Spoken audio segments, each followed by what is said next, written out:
Very warm welcome to you, and thank you so much for joining us on this special program brought to you by Shelter Incorporated. And today we'll be taking a very close look at all things to do with infrastructure development. I'm currently joined by Mr. Rinos Mautsa, who is an entrepreneur and also has an inclination to all things real estate related. Thank you so much for joining us today.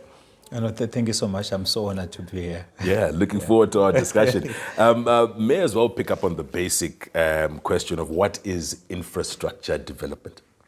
It's a buzzword these days, not only in Zimbabwe, but across Africa, even worldwide, globally, because we're always talking about infrastructure development as a bedrock for economic development. Right. And if you're talking about infrastructure development, we are just, maybe in layman's term, we are talking about the development, construction, and maintenance of the basic structures and facilities that are very key and fundamental for the society's well-being and for economic growth. Right. I love how you said it in layman's terms. Let's try and get it lamer. We find that a lot of developers offer land. And the first thing that one would be able to acquire is the piece of land. Can we call that land an infrastructure? Well, no. Right, great. So at what point now, when if I own land, can we say that infrastructure has begun? So, okay, so if you're looking at infrastructure, we are looking at, it can be broken into different facets. Sure. So we are talking about the likes of transportation. Okay. So, okay. So it's infrastructure in its own. Okay. And we are looking at the bridges. Do we have the bridges? Right. I mean, to cross and to work through. We talk about the roads network. Then we go to the utilities. Right. The road network, not only road network, we are talking about the railway network. We are talking about the airlines to connect the trams, the trains, etc. Right. That's infrastructure. Okay. If you're talking about a city, how are we going in future? How are we going then to transport the people from one suburb to the other without causing stress by congestion? Right. You know, all those things. And utilities as well. Right. We're talking about land. So land on its own without the utilities. We are talking about the power. We are talking about the sewer system, the water. As part of the utilities. We are talking about the telecoms. How are we considering the future, the telecoms network? How are people going to be connected? Because the world is evolving. They need to be connected in the Internet of Things. So for you to be connected, those infrastructure that I have highlighted, they need to be in place. Okay. Once we have put them in place, we will say this place is, the infrastructure development of this place is top-notch. Right. If I had to put the same in the rural areas, we say the rural areas of Zimbabwe, they are well developed. Right. I see. Yeah. So the infrastructure placement can happen with the areas that you've highlighted. Yes. However, then now we get to the next part, which is the development of those particular areas. Understood. Yes. And also the public services, they are part of the public of infrastructure development as well. Because we are talking about aspects like if we have good schools in the area, we have good hospitals, they are part of the infrastructure development. Right. Yeah. So all those things, if we are to define infrastructure development, we are looking at all these things in their totalities. Right. Yes. So then, are there organizations that seek to address infrastructure development specifically? Absolutely. Right. So you can't say I stand for infrastructure development only. Okay. So everyone, or if you are looking at the ecosystem of the infrastructure development, you see everyone plays a role in that. Even the citizens, they play a role in that. Right. But remember, when we were looking at the definition, we said the construction, maintenance is one aspect. So who maintains? The citizens, they play also a role in maintaining the infrastructure that is there. Right. This is before development. We're still maintaining our infrastructure. The infrastructure, once it's put in place, it needs to be maintained. Understood. Can you imagine? It would be a tragedy after putting the infrastructure. I always laugh at a joke that says, if you take some Africans, and it's so sad, you take some Africans, you take them to the best, maybe cities in the world, maybe to the best city in Europe. Right. And with the mindset, without changing the mindset, 5 years down the line, they would have run down the infrastructure. Right. Why? Because it also has to do more with the mindset. So it means the citizens, they play a pivotal role. Why? Because for infrastructure development, it's not all about the companies or the government. We are talking about the citizens as well. They play a pivotal role. So we're talking about the private sector, we're talking about government. Right. And the citizens as well, they play a role in maintaining that infrastructure.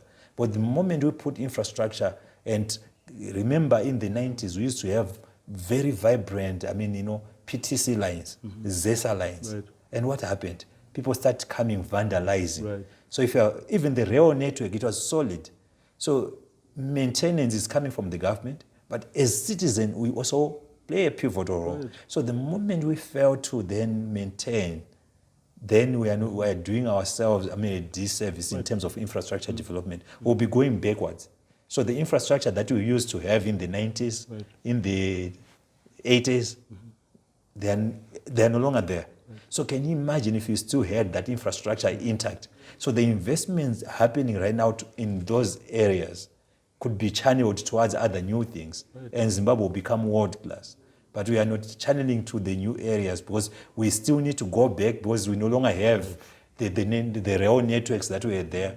We no longer have maybe the power lines that were there in certain areas. So we need to there's a total overhaul that is required for us to remove and restart again, which is a tragedy, My final question before we end this particular segment, what would you say contributes to the differences in communities' ownership of the infrastructure they have around them? Because you find that the maintenance of these different infrastructures differs in different communities, be it different demographics, be it different income groups, whatever it may be. But the sense of ownership to make sure that they're the ones who contribute towards maintaining their own infrastructure. What would you say contributes towards the differences that we see in ideas of ownership, of maintenance of infrastructure? So I think maybe I can look at from different angles. But we have to look, we have, maybe without segregating, we have the low density suburbs, we have the middle density and the high density suburbs. And in the low density suburb, the infrastructure is run down. Is it because the people who are there, they are not responsible? Or it's just an issue of mindset that people, they need the awareness, the level of awareness? Or maybe it's because there's negligence from the authorities who are supposed to maintain those things. So it's a combination of many things now. So I think maybe we need to look at it at a higher level to say, okay, as a government, we are saying we are prioritizing infrastructure development. And if we are prioritizing infrastructure development and maintenance, so once we have put infrastructure, there are some rules and regulations. If you do ABC, if you steal the power cables, the copper lines, you'll